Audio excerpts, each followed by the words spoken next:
Hello বন্ধুরা, তো তোমরা সবাই কেমন আছো? আশা করি তোমরা সবাই খুব ভালো আছো।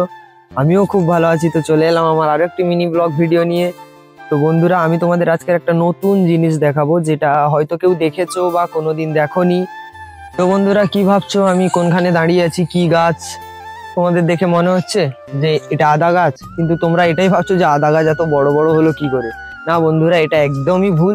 এটা আদা গাছ নয়, এটা এলাচ গাছ।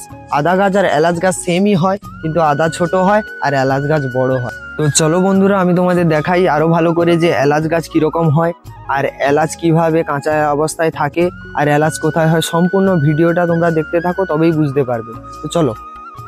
তো বন্ধুরা, দেখতে পাচ্ছ যে এটা সম্পূর্ণ এলাচেরই বাগান, আর এলাচ গাছ দেখতে পাচ্ছ কত বড় বড়। এগুলো আদা গাছের মতোই সেম, কিন্তু এলাচ আদা সম্পূর্ণ আলাদা। তোমাদের প্রথমেই বলেছিলাম। তো এলাচ গাছগুলো এত বড় হয়, কিছু ছোটও হয় বড় হয়। এগুলো খুব ভালো গাছ, তার জন্য এত বড় বড় হয়েছে। আর চলো তোমাদের এলাচ দেখাই যে এলাচ কোথায় হয়। তো বন্ধুরা, এলাচ দেখতে পাচ্ছ যে এলাচ গাছের গোড়াই হয়, এরকম সুটি বেরোয়, আর এখান থেকেই এলাচ হয়। এগুলো এখান থেকে এলাচ উঠে গেছে, তার জন্য তোমাদের আমি পাকা এলাচ দেখাতে পারছি না। কাঁচা এলাচগুলো এরকম আর সবে ফুল হয়েছে। এখানে যদি আরো মেডিসিন ভালোভাবে পড়ে, তো এখান থেকে আরো পরিমাণে সুটি বেরোয়। আর এলাচ গাছগুলো এভাবেই মরে গেলে এর সাইড থেকে এভাবে কফল বেরিয়ে নতুন নতুন এলাচ গাছ হয়। তো এর মৃত্যু নেই, এ আহাজীবন থাকে। একটা মরলে আর একটা জন্ম হয়। আর এলাচ এইভাবে তোমরা দেখো যে এলাচ কাঁচা অবস্থায় কিরকম থাকে আর পাকা অবস্থায় কিরকম থাকে।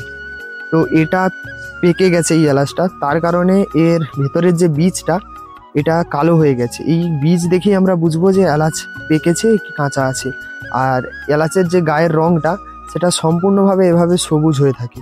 আর যেগুলো কাঁচা এলাচ হয়, এই যে কাঁচা এলাচ, এই কাঁচা এলাচের গায়ের রংগুলো দেখো সাদা হয়ে আছে। আর যেগুলো পেকে গেছে, এই গাছ মানে সুটির গোড়ার দিকে যেগুলো পেকে গেছে, সেগুলো এভাবে কালো হয়ে গেছে। কিছু কিছু সুটি এর এভাবে কাঁচাও থাকে। তো এখান থেকে এলাচ উঠে গেছে, তার জন্য তোমাদের আরো ভালো করে দেখাতে পারতাম যদি এলাচ পুরো না উঠতো এই বাগান থেকে।